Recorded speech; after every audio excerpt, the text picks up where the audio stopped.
ప్రతి మీటింగ్లో చెప్తాడు సూపర్ 6 సూపర్ హిట్ అని. ఇది ఎన్నిసార్లు అయినా కూడా ఎంత సౌండ్గా చెప్తాడో అబద్ధాన్ని. నేను సూటిగా చంద్రబాబు నాయుడు అడుగుతున్నా, మీరు సూపర్ 6 అన్నారు. ఆ సూపర్ 6లో మొదటిది ఏంటి?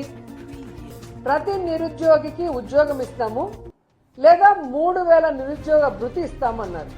ఈరోజు 19 నెలలకి ఎంత అయింది? దాదాపుగా 45,000 రూపాయలు ఒక్కొక్క నిరుద్యోగికి మీరు ఇవ్వాలి. వాళ్ళకి పంగనామాలు పెట్టినట్టే కదా. మరి సూపర్ 6లో ఫస్ట్దే సూపర్ ఫ్లాప్.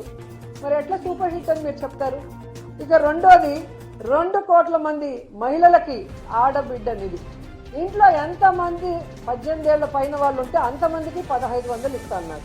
దీని ప్రకారం చూస్తే ఒక్కొక్కరికి 27,000 రూపాయలని ఇప్పటికే మీరు యగనామం పెట్టారు. మరి ఎలా సూపర్ 6 సూపర్ హిట్ అని మీరు చెప్పుకుంటారు? సిగ్గు లేకుండా నాకు చెప్పాలి. ఇక మూడోది, ప్రతి పిల్లాడి తల్లికి వందనం,